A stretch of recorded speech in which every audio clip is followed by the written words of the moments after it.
Let me go across to our guests who are joining us to take this discussion forward. Our consulting editor, Boria Majumdar, will join us from Kolkata. But first, let me go across to former Mumbai captain Shishir Hatangri, who's been tracking the developments and tracking this case very closely on headlines today. Shishir, thanks a lot for joining us once again. The Mutkal panel all but appointed. The order has been reserved. But we believe the order could come very soon, if not today, then tomorrow. And the entire matter can finally move forward with an investigation by the same panel that probed the matter first. And with added teeth, with added investigative powers, the Mutkal panel asking for police forces and CBI to help them with this investigation, Shishir.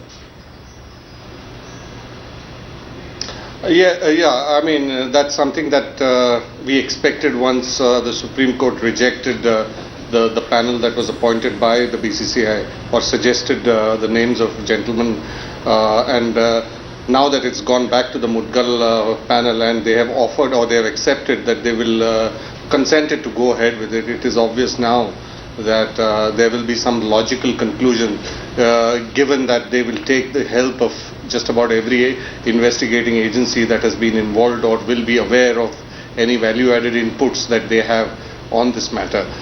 What it just goes to tell you is that now the Mutkal Commission will probably be more proactive and not suggestive as they've been in the past. They will take this, come to a logical conclusion of this whole matter, and that to every cricket lover is reassuring for the simple fact that, you know, there were grey areas in this matter. Nothing was conclusive. You know, there were suggestive options given by the Mutkal Commission. Right. Now what is going to come in the public domain will be conclusive and matters that really pertain to what has happened in the last few years on the spot fixing and match fixing scandal.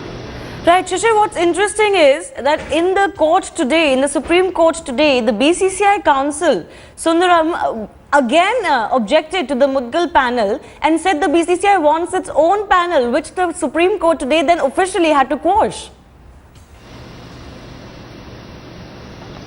Yeah, that's logical. I mean, one council will obviously question the authenticity and credibility of another council, but let's not forget this Mutkal Commission was appointed by the Supreme Court itself. So, you know, one would like to think that they had complete faith and confidence in the Mutkal Commission having appointed it. So, you know, it is obvious that one party will try and contest that, but heart of heart, they would have known that this was going to be squashed and just put aside for the simple reason that when the Supreme Court and the apex court of the country takes a decision to appoint a commission, they will back that commission right to the end of what would seem a very conclusive investigation from now on. Right. We're looking forward to perhaps the most important 4 months for Indian cricket. This whole IPL saga, Boria, has dominated headlines, has kind of cast a shadow on entire Indian cricket, not just the IPL, with the board president himself being named in the sealed envelope. 4 months and you feel that the entire matter can finally go to its logical conclusion and this whole chapter can be ended and perhaps all of us can learn from it and the guilty can be punished and we can move forward towards a fresh chapter.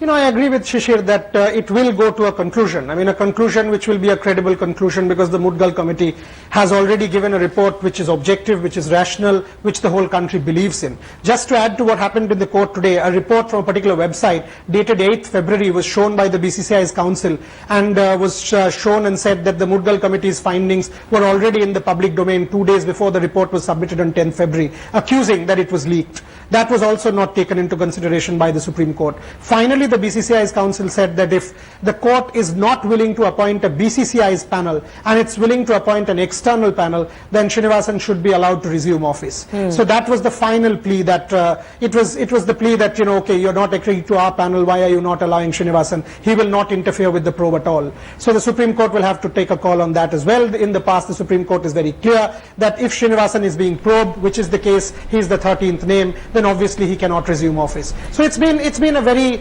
as Shishir said, one group had to object, the BCCI did, because this is not the BCCI's preferred panel.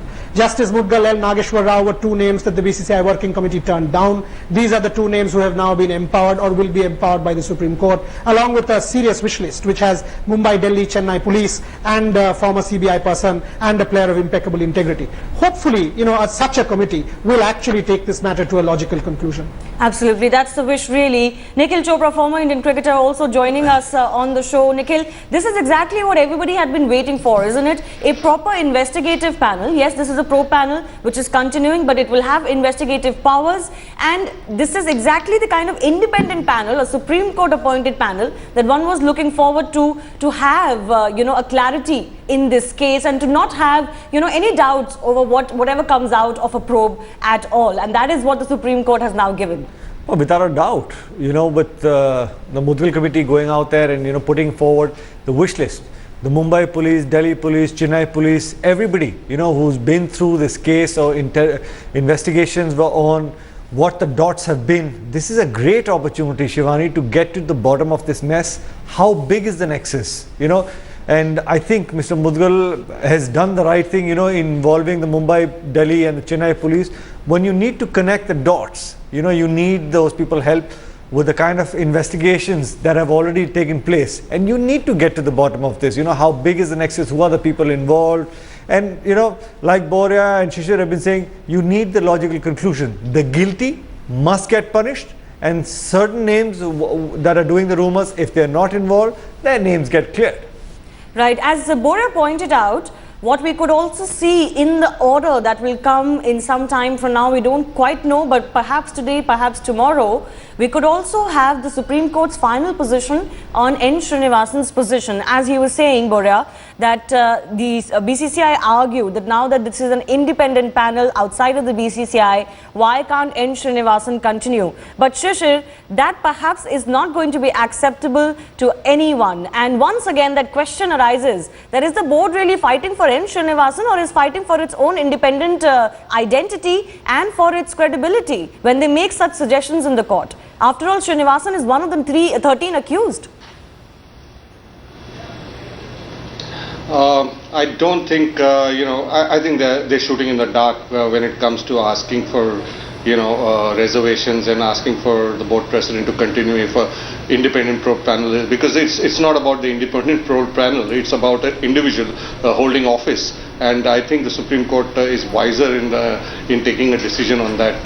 They will be very clear about the fact that whether it's an internal probe or an external probe, the matter does not change. The content and the issue doesn't change. It still remains the same.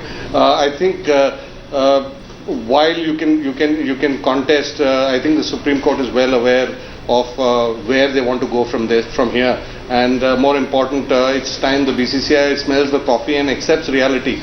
The Mudgal Commission in the past has been very restrained, I might add, in the way they have conducted the probe. They've been pretty much dignified and given suggestions about mentoring. I think now we'll see a new side to the Mudgal Commission being proactive in this whole process.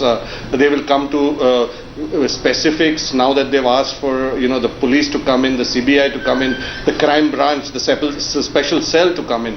What they will now do is go down to absolutely ticking every box that is so important in this investigation, and that would mean that they would probably go to the extent of being very specific, to in a sense acidic if they have to be, because this is not about being restrained. This is about coming out in public domain to the Supreme Court about where this case and what the matter lies. It's not about now being very hunky-dory about the way they've projected in the past. Now expect that the Mudgal Commission will be proactive, and it will be in a sense pretty acidic in the way they go about it. Right, they were perhaps measured earlier because that was the scope of the probe that they were given, but many would say, Shishir, they they didn't please. Yes. They didn't please the BCCI by raising the conflict of interest issue, which the BCCI said was not in the mandate of the probe. But Boria, very final comment. I only have about 20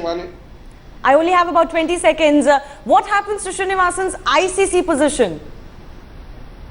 That was not something that the Supreme Court deliberated upon, and the judges were not inclined to listen to that. They wanted to restrict it to the IPL fixing probe, and that's what they did.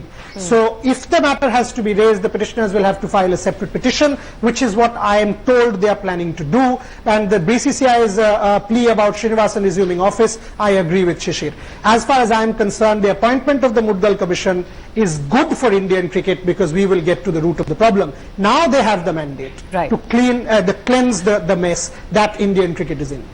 Boria Majumdar, Shishir Hadangri and Nikhil Chopra, thanks a lot for joining us. A whole one-year saga has more or less come, or at least has inched closer to a conclusion now. Final details yet to come, but it is likely that the Mudgal panel will have 4 months to investigate now and give its final report on the matter. Thanks a lot to our guests for joining us.